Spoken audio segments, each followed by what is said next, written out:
That's right. This is actually a perfect view of the new moon. As you say, Anna, it's the one moon phase that we never normally get to see because it happens when the moon is between the Earth and the Sun. We are looking here at the dark side of the moon. It is the same side of the moon is always pointing towards the Earth, and how much of it is lit up depends on the moon phase. So at new moon, none of the near side of the moon is lit up. That's one of the reasons we can't see the new moon. But here it is, facing towards the Earth as the dark side of the moon. And there we are now. Now, in Odessa, there, our second time and date team is very close to the center line. Only about 2 kilometers or 1 mile from the center line. They're just, I think it's about 7 blocks south of the center line. So here in Odessa, we are getting a perfect ring there. That is really a perfect ring of fire. It is for sure. And we've got 2 rings. That doesn't mean there's 2 rings of fire in the sky in Odessa, but we have 2 telescopes pointed at the sun and the moon at this time, so we get 2 different views of it. And also you can see the different colors depending on, like we were discussing earlier, depending on filter, depending on type of telescope, those things. That's right. But even as we're speaking, Anna, we've now lost that perfect ring already. We can now see that the moon is moving towards the other side of the sun. Oh, look at that. And now here we are looking through one of our other telescopes here. Now we've got the exposure turned right up on this telescope, so that really is a ring of fire. That really is giving an idea of just how bright the sun is. We can see a lot of activity happening around the edge of the sun there. We can see some prominences at the top of the sun, on the right hand side of the sun. Those are the yellow things sticking out. That's right. That is plasma from the sun being flung out in loops around the edge of the sun. And they have a bit of wind there. You can see it shaking around a bit. Yes, we can. Yeah. Yes, we can. Yes. This is... Oh, okay. We just got told on our air again that Stefan in our team in Odessa is manually controlling this telescope in order to get us these images at the moment. So he's overriding all our mounts and our solar following equipment to get us these images. So there we go, and we are now approaching the end of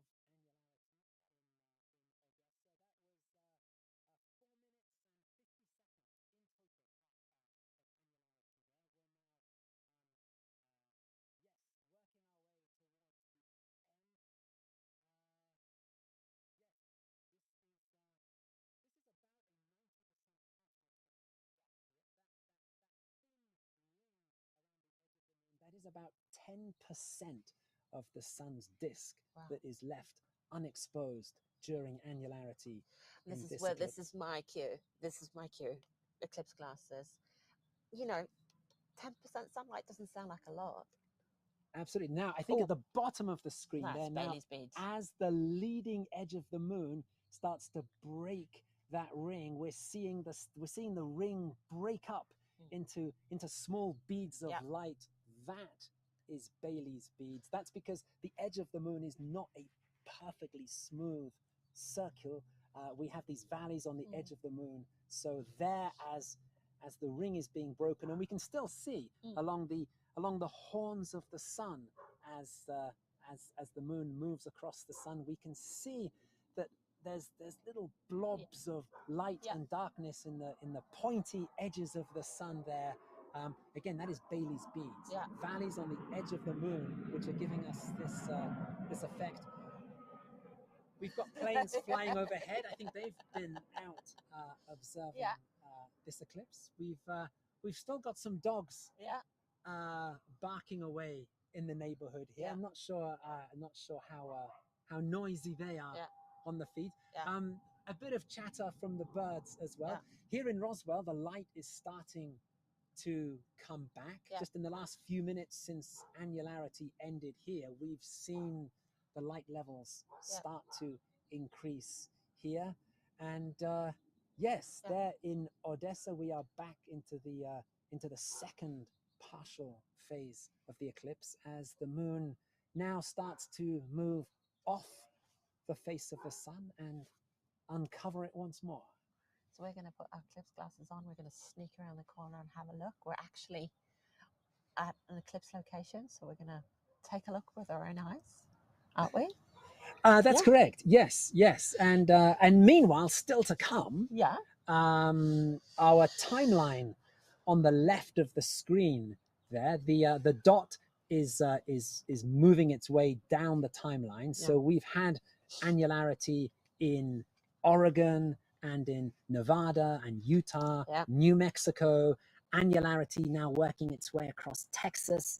But we still have much more to come. A lot more to come. We've got interviews coming up. We've got more annularities coming up. So it's worth hanging around for that. And also timeanddate.live. There's all kinds of stuff happening there. There's pictures, there's people's reactions, there's social media, there's stories of who we are behind the scenes here. There's stories of our partners. So go and have a look. And we will be back soon.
Sicredi, não é só dinheiro, é ver com quem abra sua conta no Sicredi.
Welcome back. You're watching an annular solar eclipse at timeanddate.com. We're on the ground here in Roswell, New Mexico, and the sun is coming out again. The temperature is finally warming up again. We've been freezing cold here. We've got the sun coming round us.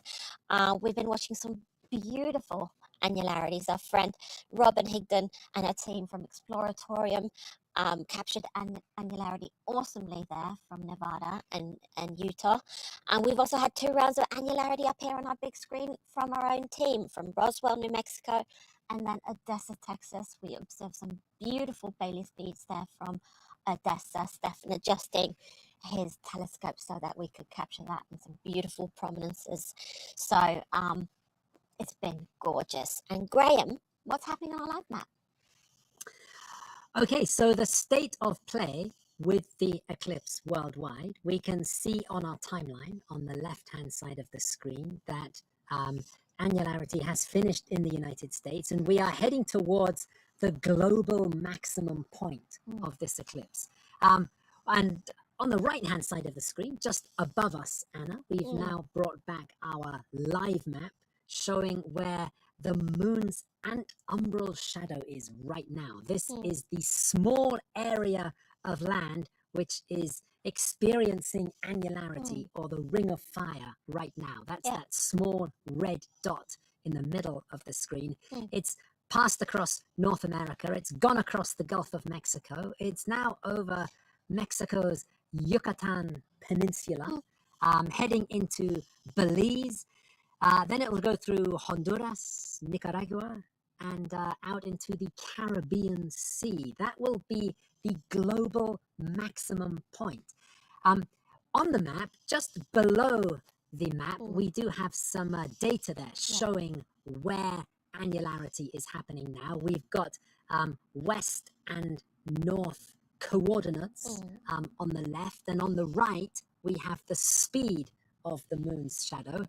It has been slowing down. It has. When it was passing over Oregon, it was moving at a few thousand miles per hour, much quicker than it is now.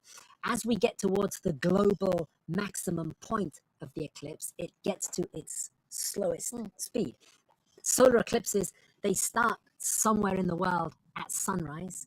They reach their maximum somewhere around midday when the sun is at its highest point in the sky, and then they end somewhere else in the world at sunset. So now the ring of fire is taking place around about midday as the eclipse passes over Central America. It will be an afternoon eclipse in Colombia and Brazil, and we still have that all to come. All to come. Yeah. So we can see the annularity speeding through there, and it will hit Colombia, and we'll zoom the map in at the right spot once we get there. Now we're going to connect with Jim Todd. He's in Klamath Falls in Oregon.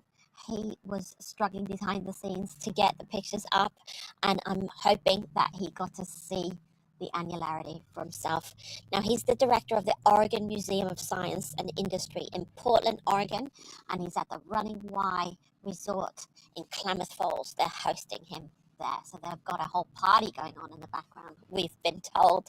So we'll get Jim up on the screen, and we'll have a chat with him. Hi, Jim. You look nice and relaxed. Well, what a show we had here. It was just absolutely gorgeous. Clear skies, everything worked so well for us here. We're having a big celebration with you and the music in the background, and people are just celebrating what a sight we had. There wasn't a cloud in the sky. We beat the odds, and we saw a magnificent show. Beautiful ring. People were cheering, clapping. It was just by design, what we hoped for. And we couldn't be more happier than the turnout. We had several hundred people here, and it was just music to my ears to hear the people cheering and what have you. But we had a great show here, so we got a very lucky break. You could see the clouds are moving in behind me. It's just now starting to cover up, so the timing was perfect. As I told Graham, we beat the odds. We got it today. Absolutely. Wow. Well, congratulations to everyone there, Jim. That's wonderful news. You guys were the first to see annularity anywhere in the world today, so that's terrific. You're at a place called the Running Y Resort there in Klamath Falls. Could you just tell us a little bit more about where exactly you are today, Jim? Yeah, we're in southeast corner of Oregon. We're just a few miles north of the California border. We are actually east of Crater Lake, and we're in what we call the rain shadow of the Cascades, which was beneficial for us, being able to get this wonderful sky that we had today. And so Running Y Resort, it's a beautiful resort with the golf course and everything. It was upsetting. for today, and we couldn't be more happier. And we had a viewing up at OMSI in Portland. We had nearly 1,000 people watching day and time, Wow. time and date on the screen. And so they were able to watch the event up there as well as down here. Oh, that sounds really great. And you told us a little bit about how it was at Annularity, but how was Annularity for you, Jim? I'm sorry, say that again, Anne. How was Annularity for you? How was it to finally see the Ring of Fire? It was just spectacular. I mean, it was clear, it was clean. It's a huge prominence that we saw on the hydrogen alpha. It's a huge prominence. We got a line tilt on the hydrogen alpha telescope, looking at that beautiful prominence that we're seeing on the sun. So this is my third angular eclipse, but this one is Wow. was a show dealer because it was so clean. Ah, that's fantastic. Wow, what an experience. And Jim, when you're not chasing eclipses and when you're not helping explain things to people who are seeing annular eclipses, your day job is at the Oregon Museum of Science and Industry, and you do a whole great set of outreach and science communication work there. Could you just tell us a little bit about what the museum does for reaching out to the public? Well, this is one to do, that we go out to the community, create the partnership and what have you, that we go to events that are happening in our own backyard. And so we do everything we can to promote the event, whether it's going to be at OMSI or in the state of Oregon. We try to go out there and offer the programming that we have, because we have quite a following here in the state of Oregon, and the reason for that is that they expect us to do these kind of program offering, and they look to us, and so we find every way that we can to promote and provide the unique science education that is involved in the eclipse. Now, after today, I heard so many people say, "What's next, Jim? Where are you going to be next?" And so that's great for us. And we have a unique partnership throughout the state with other astronomy clubs and what have you. So this is one of the highlights for me, both personally and professionally, that we get to do these kind of things, and there's nothing like it. That when we get people so excited about science, get so excited about the eclipses. No wonder that we have millions of eclipse chasers. We had it in 2017. Now we have 2023. I tell you, the crowd is getting big right now, Graham. It sure is. Yeah, excellent. Great stuff. Jim, we know that there's a party started up there in Oregon, so we're gonna let you get back to celebrating today's eclipse. Thank you very much again for joining us today. Thank you, Jim. Absolutely. It's a great pleasure working with you guys. And it won't be the last. I look forward to doing more things with you two again and again in the future. So let's look on the calendar and let's find out what we could do next. Absolutely.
You're watching an annular solar eclipse from timeanddate.com. We're on the ground in Roswell, New Mexico, in the United States, and at the viewing spots around here in Roswell, I'm sure that they're getting ready to party. The eclipse is almost over, but it's definitely not over here, is it, Graham? No, it's really getting close to finishing here. We can see on the screen in nearby Odessa, Texas, only a tiny bit of partial eclipse left there until things have finished. But worldwide, we are only halfway through this eclipse. If we take a look at our timeline on the left-hand side of the screen, we can see that maximum eclipse worldwide was at 17:59 UTC. That was just 3 minutes ago. So the action is now moving into the second half of the global eclipse. The moon's antumbral shadow is heading towards South America, where it will be crossing Colombia and Brazil. In the top right corner, we have pictures coming in from Neva in Colombia. That's from our partners at the Medellin Planetarium in Colombia. So they are well on their way towards annularity in Colombia. And the partial eclipse will be starting soon in Brazil. It will. Now, in Brazil, we have pictures coming in from a number of locations.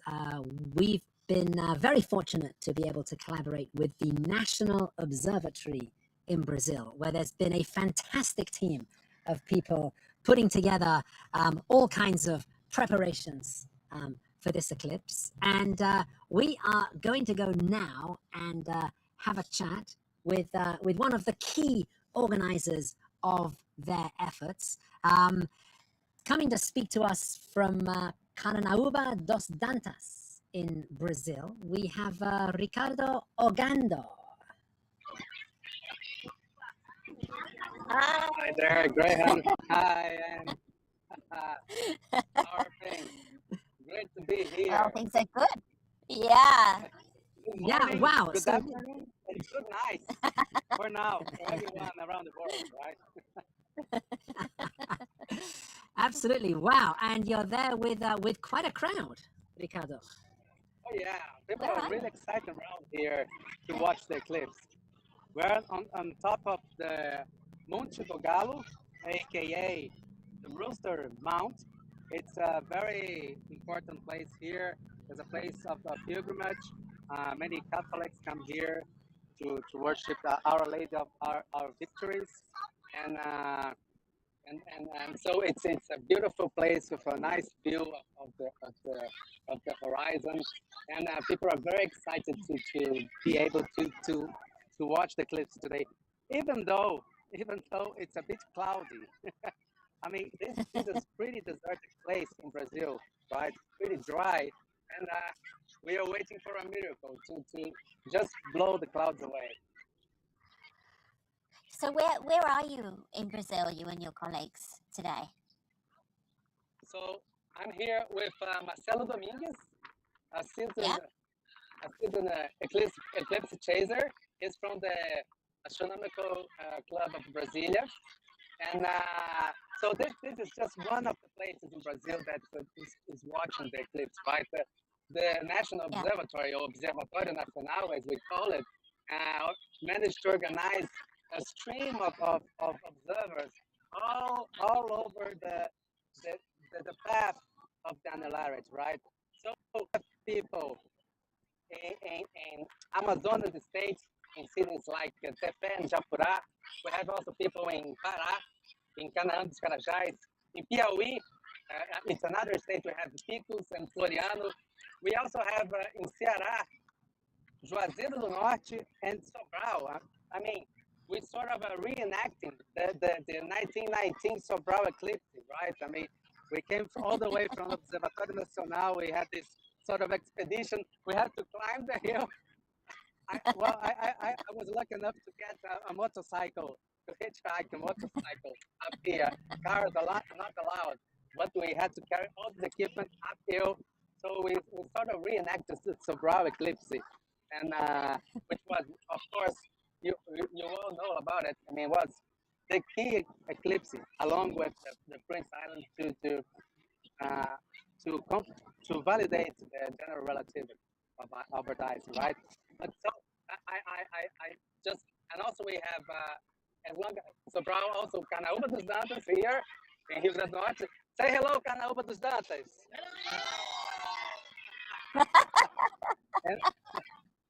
and Parnamirim as well, and of course, right at the shore of Brazil, we have Natal and João Pessoa.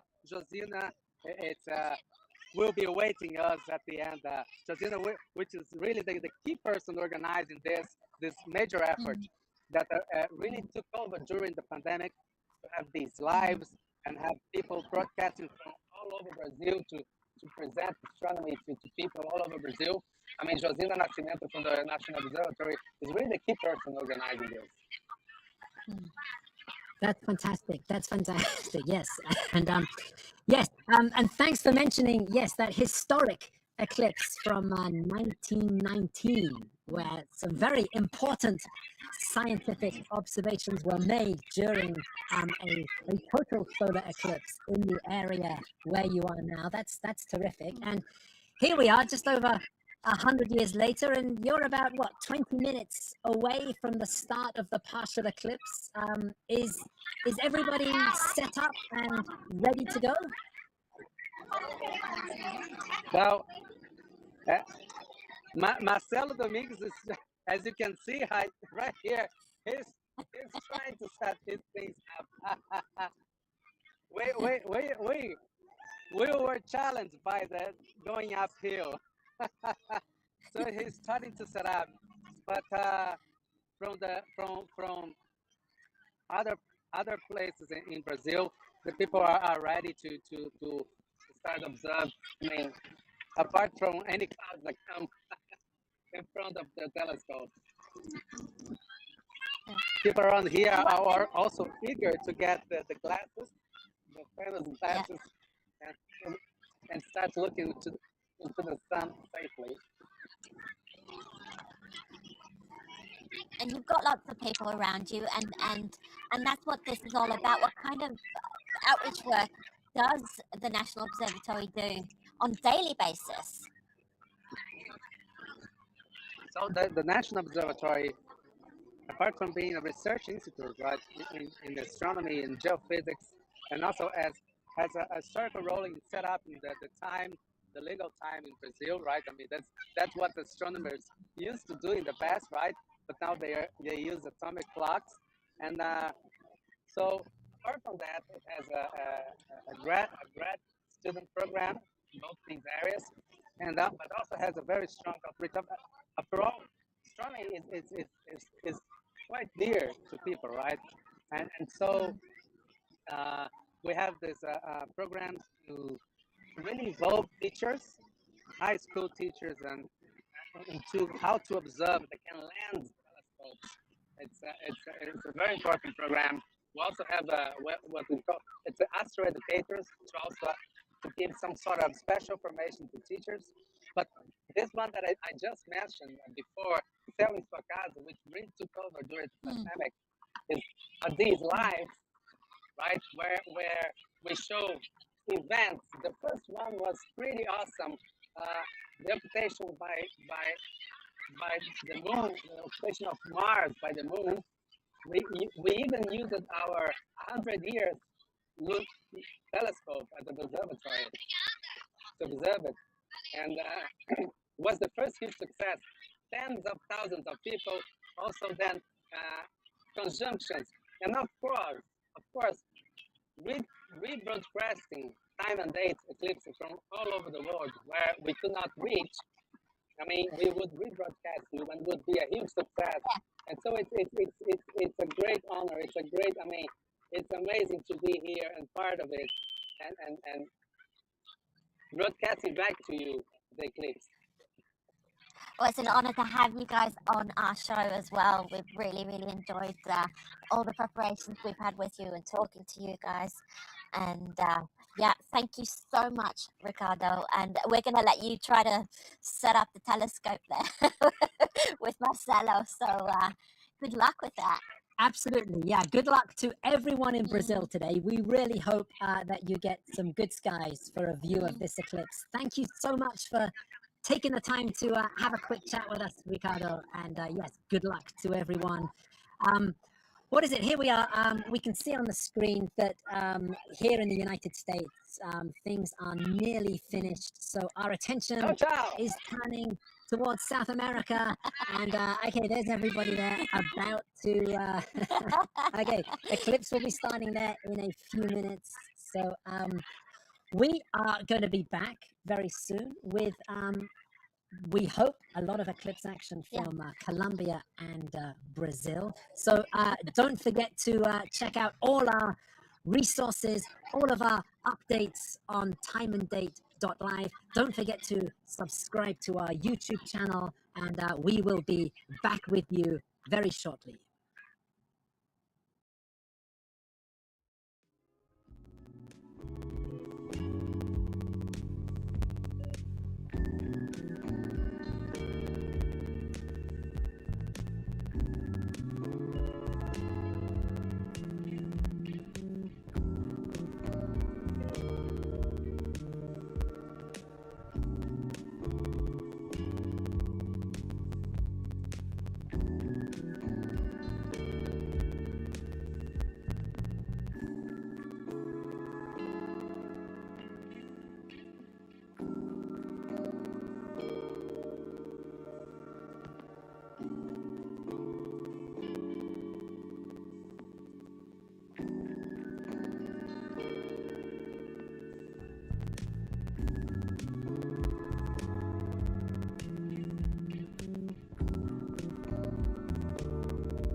Welcome back.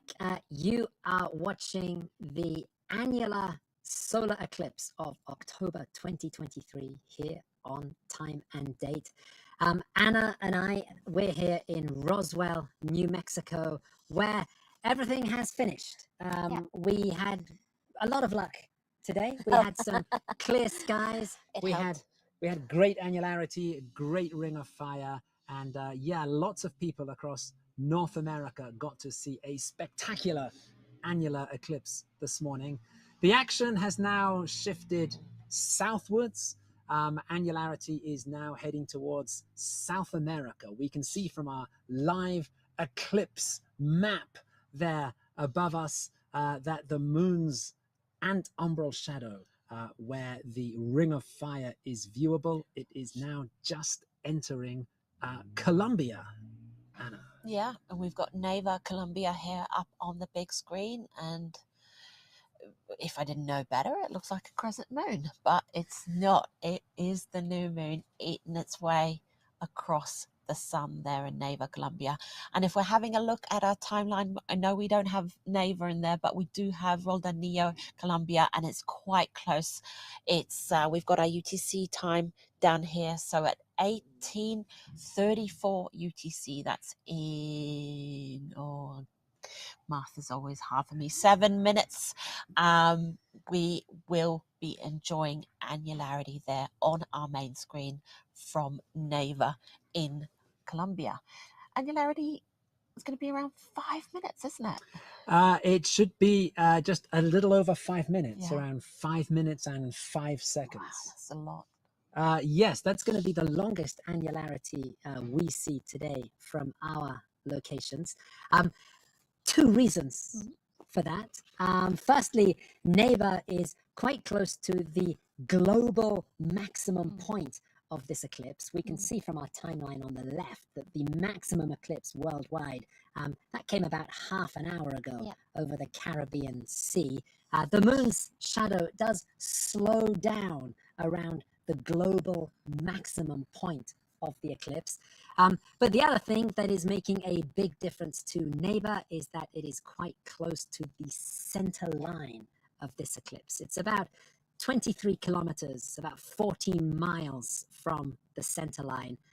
You put those things together and You get more than 5 minutes of annularity. You get exactly right. Exactly that. Oof, we just lost our image there. Let's hope that they can get it back. So we're going to leave you guys here. We've got lots more to come. We've got annularities lining up in Brazil. That's right. And we're just seeing the top right there. Exactly. Right. Partial eclipse is just starting in Juazeiro do Norte in Brazil. So we have, lots of eclipse images coming up from Brazil as well. And we've got a beautiful sun there coming in here from Odessa, Texas. They're still streaming the sun, and it's just a gorgeous sight that as well. Yes, so we've got lots to look forward to still. Check out timeanddate.live. There we have lots of supplementary information to what we're saying here on the screen. Make sure to subscribe to YouTube to not miss out on our future live streams. So we'll see you back here very soon.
Welcome back to this annular solar eclipse here on timeanddate.com. We are into the final 2 hours of our show today. The eclipse has moved into South America on our moving eclipse map on the right-hand side of the screen, just above us. We can see that red dot. That is the small area on the globe where annularity is visible right now. It's crossing from Colombia into Brazil. We can also see just below the map, we have some data there showing the latitude and longitude. And we can see that we are, what is that, about 1.3 degrees north and going down as we watch. So the antumbral shadow of the moon is about to cross the equator into the southern hemisphere, and the rest of this eclipse will be a southern hemisphere eclipse. If we have a look at the speed of the moon's shadow on the right hand side, we can see that that is starting to go up as the shadow gets towards the end of the eclipse, towards the end of the path of annularity. It accelerates to incredibly high speeds as the eclipse draws to an end at sunset in Brazil. That's going to be around about a couple of hours from now. Now, on our screen, we have just been looking at over 5 minutes of annularity that came to us from the city of Neiva in Brazil. And well, Anna, how was annularity in Neiva? Oh, that was intense. We were cheering on in the background here for our friend Michelle. She was working hard to bring us those images. So I was very glad that the annularity lasted 5 minutes so that she had time to get it back up again and show us that beautiful image of the moon crossing the sun. And here are Michelle's images again here from Neiva, Colombia. And wow, it's still looking awesome. It's still really looking awesome. We saw the Bailey's beads, and we just, yeah. I get a bit lost for words when it's so beautiful. Absolutely, yeah. That was a terrific sight there. We still have lots to come, lots of partial eclipse and annularity to come from Brazil. In the remaining part of the show, we're also going to do a little bit of looking ahead to next year. Next year, we have a big total solar eclipse that will be happening across Mexico, the United States, and Canada. Our time and date team is going to be in the city of Llano, Texas, for this eclipse. And coming up in a few minutes, we're going to be having a chat with Tony Guidros, who is the Director of Community Development for the city of Llano. And he's going to be telling us about some of the challenges that a small city has in preparing for the event of, the very unique challenges that a city has preparing for a total solar eclipse. So that's going to be coming up in a few minutes. And we've got all of Brazil. There's loads of annularities coming up there. We're hoping we're going to get them all up on the screen. As always, weather permitting, as always, technical things permitting. That's how it is, live streaming eclipses. And speaking of the future, we're going to be live streaming a partial lunar eclipse in 2 weeks. Not from Roswell, but from Time and Date HQ in Stavanger, Norway. So, we've got a lot to come. And all of that is described on timeanddate.live. We've got all the good stuff about our partners, about this eclipse, and also what is coming up in the next few years, weeks, all that fun stuff. So see you soon.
we're looking at an annular solar eclipse here from Roswell, New Mexico. We're on the ground. The sun has come around. It's warming us up. We're finally not freezing here, and we're having a lot of fun.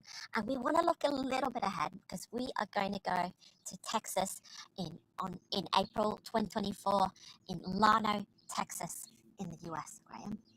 That's right. This is one of the biggest eclipses that's coming up in the next few years. A total solar eclipse across Mexico, across the United States, and across Canada.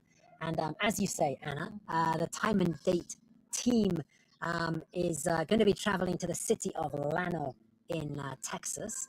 And we're now going to have a quick chat with the director of community development for the city of Llano. This is Tony Guidros. And today he's at the Texas State Fair in Dallas, where he's busy promoting all things Llano and talking about the eclipse. And I think we can bring Tony up on the screen. Oh, there he is. There he is. Excellent. Hey, good afternoon, Tony. Good afternoon, gang. Yeah, you kind of started breaking up there a little bit, but having a great time, and I'm also eating a large turkey leg from the Great State Fair of Texas this afternoon. I got a couple other people with me.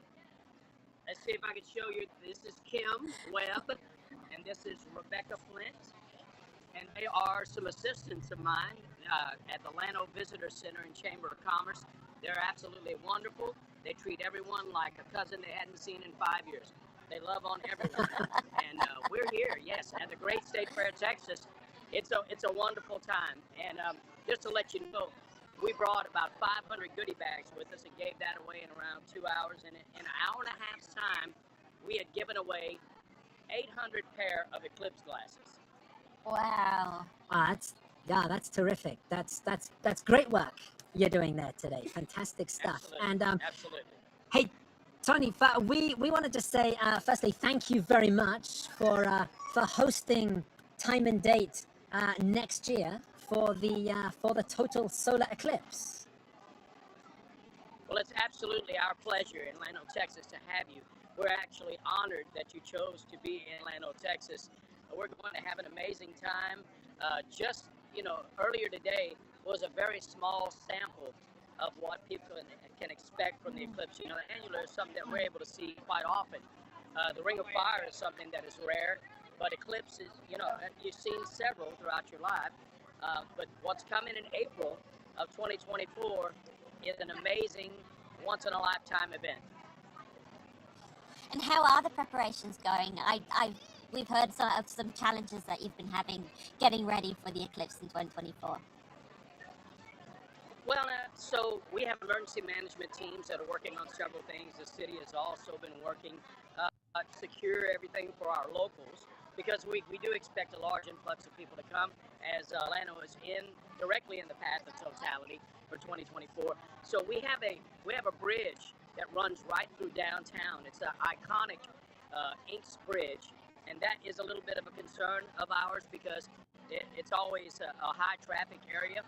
But we believe that our emergency management will take care of being able to take people to the hospital or any kind of medical that they might need. We're also working with the state of Texas and the governor, and hopefully he will help us with some of the Texas National Guard and American Red Cross to help us as well, because we do want to take care of everyone that comes to town. We will have 3 viewing areas while we're there. So at Badoo City Park is one area. We have around 88 camping sites, and it's right on the Llano River there. But then we have a larger spot at the John L. Kirkendall Arena and Convention Center there, where we will have more camping sites and a lot of RV sites. And then we have there's a fly-in opportunity in Llano for 140 planes to land, and then for us to bring people in. We have a website, which is Llano2024eclipse.com. If you go there, you can see some information on the readiness that we're preparing for, and then also you can see some date and time information. We appreciate your website giving us the opportunity to put that information up. But there's a lot of tips. There's information about camping, shopping, dining, all of that. Our area restaurants are getting ready to serve a scaled down version of what their menu would normally be. And then also try to do some grab and go items. We do have medical that will be in each one of those 3 locations to rehydrate people should they get dehydrated.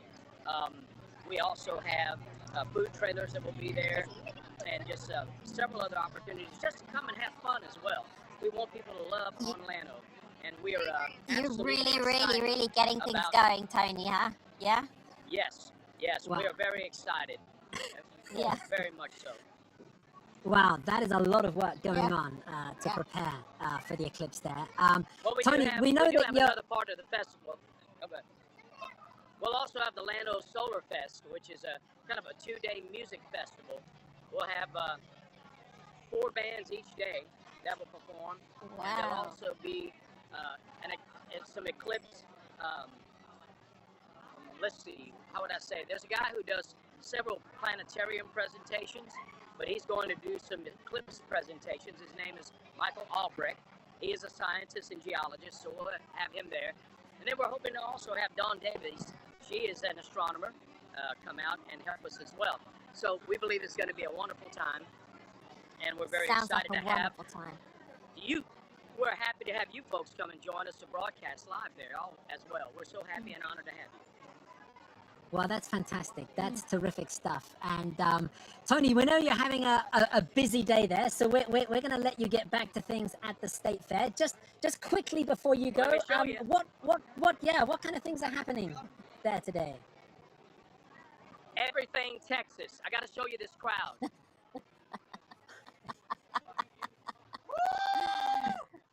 Yeah, you're on the air in New Mexico there. All right, people. Yeah, all right. So everything is happening. I mean, it's unbelievable. I'll show you this side of folks right there. Yeah, you're live on date and time. All right. So, but yeah, so everything Texas. Right now we're in the food court, and there's the giant corn dogs and turkey legs and live concerts going on every day, and there's a huge midway with a Ferris wheel and all that, and a lot of families, a lot of kids having fun, and just celebrating Texas. So that's what we do. One of the biggest states ever, so we got to play everything big in Texas, right? Like the big eclipse that's coming in April. That's right. That's right. Well, we're excited about Graham, coming and thank too. you, Anna. Yes. And thank you, Tony. And I also have to thank Gus, who's the technical engineer that put all this together for us today. Thank you, Gus. Thank you, Tony. And Thank you, Graham and we're Anna. excited about seeing you next year so much. Thank you. God bless you both. Yes. We've got annularities coming up in Brazil from 19 forward and onwards. You can see it there on our timeline. They're going to come fast and tight and quick and beautiful. That's my plan.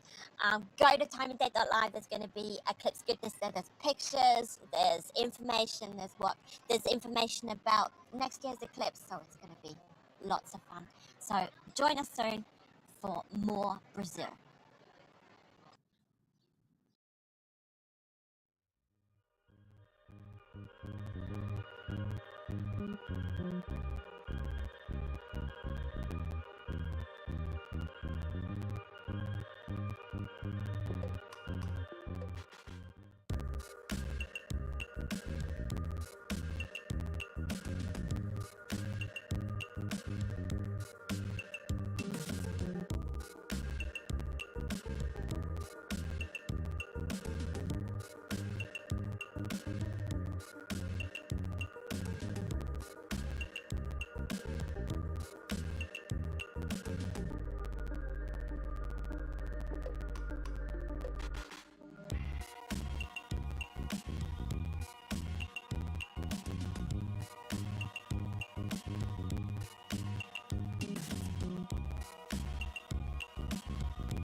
Welcome back. You're watching an annular solar eclipse on timeanddate.com, and we're on the ground in Roswell, New Mexico. We've been enjoying annular eclipse here, and it's over, but it is not over in Brazil. And annularities are coming up, and they're going to come thick and fast from about 1934 UTC. And why, Graham? Right. If we have a look at our moving eclipse shadow map just above us on the right-hand side of the screen, we can see, first of all, we've got our longitude and latitude information on the left-hand side there. That's showing us that the moon's shadow is now in the southern hemisphere. On the right-hand side there, we can see the speed of the moon's shadow as it moves across the globe, and we can see that that is increasing. That number is going up as we look at it. The reason it goes up is because the moon's shadow is moving across the globe, but as it gets towards the edge of the Earth's surface curves away, so the moon's shadow strikes the Earth at a much shallower angle. It's why we can see that that red dot, which is showing where annularity is happening now, when we saw it towards the middle of the eclipse near Columbia, that was a very kind of circular dot. As we now get towards the end of the eclipse, that shadow is starting to stretch out as the Earth curves away from the shadow until eventually the shadow will skim off the Earth and lift into space, and that will be the end of the annular eclipse this time round. Yeah, and we are waiting for these annularities across Brazil, and we're going to sit back and watch them come one after one. We know that some people are having clouds, some people are having difficulties, so we're going to make sure and hope and cross our fingers, like we're always doing, that we get a few of these annularities. When we were looking at the maps, our feeds just an hour ago, they were all up and running, everything was good. And now we're left with Juazeiro do Norte in Brazil, and hopefully the other ones will follow through. So go to timeanddate.live, check out what's going on there as well. It talks about what's coming up next. It talks about what's going on in Brazil, and we're going to lean back and enjoy the next 20 minutes of annularity from Brazil. So we'll see you soon.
Welcome back to this annular solar eclipse on timeanddate.com, and we are looking at annularity in Juazeiro do Norte in Brazil. We have just over 4 minutes of annularity coming from Juazeiro do Norte as the moon slowly makes its way across the face of the sun, creating the famous ring of fire as the moon is silhouetted against the bright sun, giving us this wonderful ring that we're seeing on the screen right now. Yep.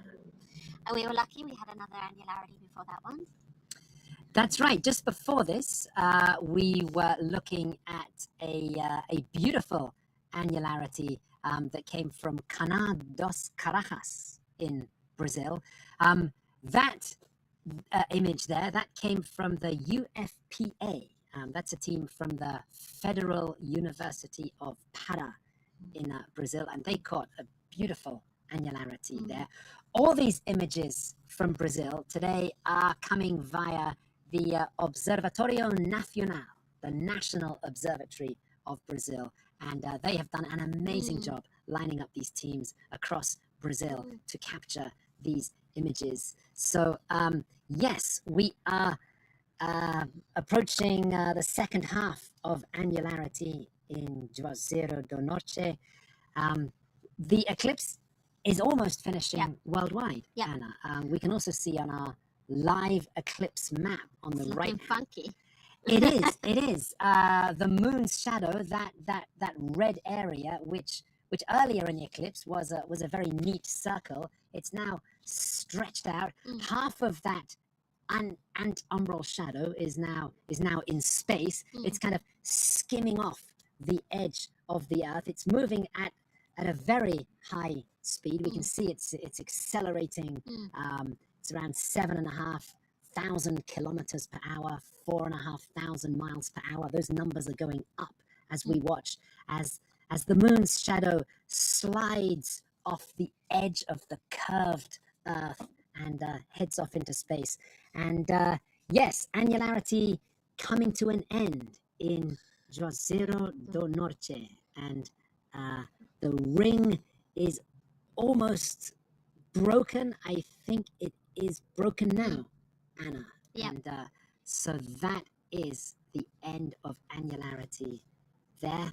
And we do see the sun come in and out of view there or sometimes on our screen, and that's because they're working really hard to align those telescopes all the time, making sure that the sun stays in the frame, because it's quite difficult to adjust your telescope when the sun's almost completely covered by the moon. That's right. I mean, we can see here that the moon is moving relative to the sun. That's one of the great things about these eclipses, that we can see that movement. But of course, what we can't see here is that the sun and the moon are themselves in motion across the sky.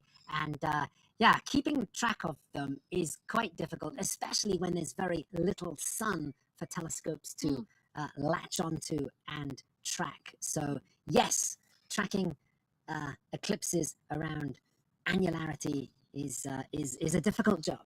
Yeah, so you guys saw us taking them on and off, trying to kind of make sure that we were showing that beautiful annularity. And the same was with Neva. One of our highlights of this eclipse show, I reckon, was 5 minutes and more, 5 minutes, 5 seconds of annularity from Neva in Colombia. And that was provided by Michelle Mora. And she is one of our contacts in Colombia. And we're going to be talking to her very soon. So we're going to be back soon. Go and have a look on timeanddate.live and find more information about all our friends, all our partners, all the fun stuff, the pictures, the stories, everything is there. And we will be back with Michelle in a few minutes.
you're watching an annular eclipse here on timeanddate.com. And we're on the ground in Roswell, New Mexico. The eclipse has been over here for quite a while, but it has still been going on in South America, and we have been following it with excitement and trepidation and all the feelings that come with eclipses. And we promised you an interview with Michelle Mora. She's an astronomer from Venezuela, and she works at the Planetario de Medellin. Is that correctly pronounced? I hope so. And we're very happy to talk to you. We're very happy to talk to you, Michelle. So we'll get her on the screen now. There she is. Hi Michelle. Yes, So I'm good very to excited see to you. be here. And congratulations on your amazing live stream of the annular eclipse. Yes, we Yeah, were very excited, and it was wonderful. that's fantastic. That's fantastic. And yeah, thank you for joining us to have a quick chat after all the excitement today as well, Michelle. And yeah, tell us, where were you today? And I know you had a little bit of a journey out from Medellin to get to your location today. How has everything gone over the past couple of days? Yes, it was a travel that I couldn't imagine. So we started at Medellin, and we went at 2 a.m. on Thursday to somewhere called Neiva, that is located in Colombia. And then we took a bus down a little, like an hour or somehow, down to a place called Rivera, that is just below Neiva, so that we could have a little bit of more, a better weather for the eclipse, because at Neiva it's very hot. There's a desert there, so we were expecting to be a little bit more comfortable. So that's where we are. Oh, that's awesome. And how was annularity for you? We were observing it and it was amazing. But we saw that you had some troubles as well. Yes, right at Annularity, we had a problem with the HDMI, and it disconnected, and we were like running, and we were very stressed. It was I was shaking, and I was trying to see it, but I was trying to talk to it with the people, and it was stressful, but an amazing 5 minutes. They felt like 10 minutes for sure. Yeah. It felt like it went really quickly and really slowly at the same time from our end. So Yes, exactly. we were just cheering for you. Yes. Fantastic.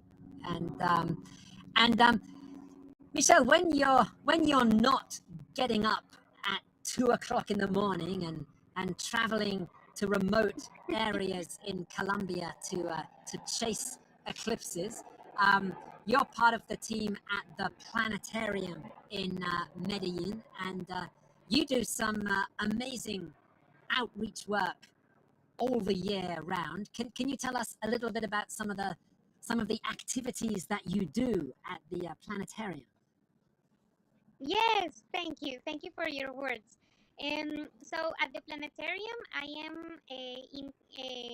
am leader of the astronomy and education part of the planetarium. So we, as a team, we are working with teachers so that they can share with their students the everything about astronomy. In fact, I didn't remember to tell you, but we did a contest this year that was called "How is the eclipse gonna show in your school?" And we used time and date so that they could see how they were going to see the eclipse from different parts of Colombia, and they draw it, and we had 3 winners, and they all received sunglasses, special sunglasses for the eclipse. So that was one thing that we did somehow related to your to time and date. But I am also a leader of the astronomy embroidery club at the planetarium.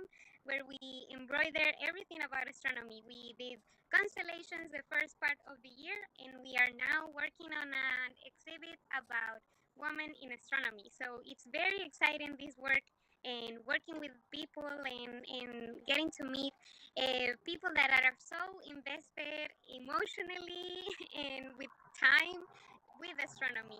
It's a great passion and thing to work in. Yeah, yeah. Well, the an astronomy embroidery club. That's a wonderful I want to idea. be in that club. That sounds really fun. You have to travel to Colombia. If you travel to Yes. Colombia, we can set it up. At least one lesson. That's good. That sounds really good. Wow. So thank you so much, Michelle, for talking to us and for all your Thank hard you. work and Yes, for it streaming was the amazing. eclipse. It was one of a kind experience. It was one of my first eclipse, so it was amazing. I have no words. No, it does take your breath away and your words away in eclipse, doesn't it? It certainly does. So we're going to be back telling you about more amazing eclipses. There is a total solar eclipse coming up in 2024. There is a partial lunar eclipse coming up in 2 weeks that we're going to be live streaming here on timeanddate.com. So we're going to be back and tell you all about those. You can also read about them on timeanddate.live. So we'll see you back here soon.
You're watching an annular solar eclipse here on timeanddate.com. We're on the ground, Graham and Anna here in Roswell, New Mexico, and we've been here for almost 6 hours, and we're running out of images of the sun. So this is the time for us to round up and tell you all about what is coming up. It's been a marathon of an eclipse. You've been watching the October 2023 annular solar eclipse, but we have more to come in 2 weeks, and we can take a look at our future live eclipses. Yeah, there we go. So we've got a lunar eclipse coming up in 2 weeks in Europe. It can be seen here, but it can be seen live on timeanddate.live or timeanddate.com. You can go and have a look at the eclipse there. We've talked a lot about the total solar eclipse coming up in April next year. We're very excited. We're going to be in Texas, and we will be live streaming that to you too. And there is going to be another annular solar eclipse just under a year from now in the southern tip of Argentina and Chile. They've got long countries and they get a lot of eclipses, lucky buggers. So remember to subscribe to our YouTube channel or check back on timeanddate.live to see all the stuff that's going on our website. That's right. And going a little bit further ahead, Anna, we are kind of in a sort of a golden era for eclipses at the moment. There are some more spectacular eclipses coming up in the next few years. We can take a quick look at some future highlights down the road, and some of these future highlights, I think we can, there you go, we have them on the screen there. So after this run of solar eclipses that we have, which continues into next year, we go back into a great cycle of lunar eclipses and some total lunar eclipses, starting with a total lunar eclipse across the United States and many other parts of the globe in March 2025. After that run of lunar eclipses, we go back into another cycle of solar eclipses. In August 2026, we have a total solar eclipse across Spain. This will be the first total solar eclipse on mainland Europe since 1999. So that's going to be... It's about time, huh? So it's about time. Exactly. The following year, 2027, we have another total solar eclipse, which again passes over Spain. But one of the highlights with this 2027 eclipse is that it goes over Egypt, near the city of Luxor, where things align to bring up around 6.5 minutes of totality. That's insane. In Luxor, Egypt, which is getting close to the theoretical maximum duration for a total solar eclipse. And then the following year, in 2028, totality makes its way back to Australia.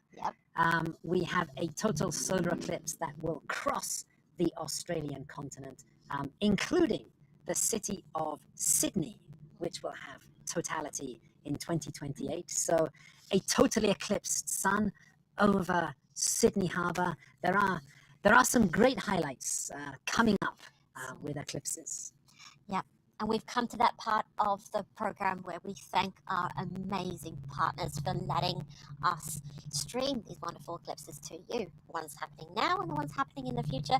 But for now, we're gonna thank the ones that were helping us right now. So let's look at who we've been working with. Yes. So in North America, we've been working at the folks at the Running Y Resort in Klamath Falls in Oregon. They've been setting up for this beautiful live eclipse show that they've been having there. Jim Todd and his team from the Oregon Museum of Science and Industry, we talked to him and he was having fun at his party after Annularity.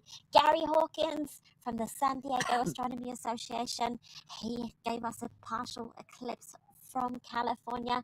Robin Higdon at the Exploratorium had those beautiful images from Eli and Bluff.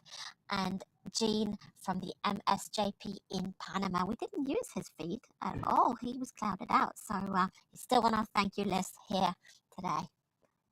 Yes, and that was the North American side of things. In South America, we had some amazing pictures from there. Here's the sun still there in Neiva in Colombia. We are starting to get towards the end of the day now in South America, and we saw those images from Brazil there. The sun is getting very low in the sky. Things are getting very hazy on the horizon, and that's why we're losing all of our pictures of the sun here as we head towards sunset in South America. But these pictures from Neiva, and we also talked to Angela Perez in Roldanillo earlier on. They are part of the team at the Planetario de Medellin, the planetarium in the city of Medellin in Colombia, and they've done a great job getting us these images today. And we've had images from across Brazil, courtesy of the Observatorio Nacional, the National Observatory of Brazil. And we have to thank Josina Oliveira do Nascimento, Ricardo Ogando, who we talked to, Marcelo Dominguez, who we saw briefly in our interview there, and the rest of a very large team spread across Brazil today. So yes, just thank you so much. We're always so fortunate to be able to work with such amazing teams of people across the globe, and today has been a great example of that. We have two more thank yous to mention. One of them is to Khadija Ahmad and the team at the Dubai Astronomy Group. They have been in Albuquerque, New Mexico for this eclipse, and they've been very supportive to us and helping us on the ground here in New Mexico. They're also going to be a very big part of our next live stream in 2 weeks' time. Only 2 weeks. Only 2 weeks, when they will be giving us live images of the partial lunar eclipse in the skies above Dubai. So we've got a lot to look forward to there as well. And last but not least, we want to thank Peggy Bolin and the Roswell Astronomy Club. They have been our gracious hosts here in New Mexico. They've been helping us out with everything we need: food, canopy, restaurant. It's a beautiful conversation. It's been such fun to get to know the Astronomy Club and Peggy Bolin here. So for now, it's goodbye from us here at Time and Date, but we're going to be back in 2 weeks, and we're going to have our own party here in Roswell, New Mexico, and celebrate the 6-hour eclipse. See you back.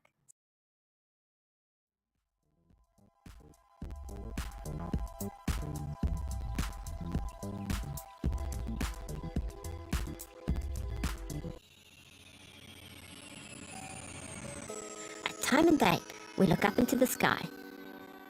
We bring you exclusive footage from eclipses worldwide. We take our mobile observatory to where the action happens. Hi, Stefan. Hi, Anna. We collaborate with experts and observatories across the globe to bring you the best view of celestial events. And we ordered the Devil's Horn just for you. Now, we have to say thank you very much for your images tonight. We explain how and show why it all happens while answering your questions during our live broadcast events. That is a meteor. Find your home and even more details on Time and Date. And subscribe to join us next time.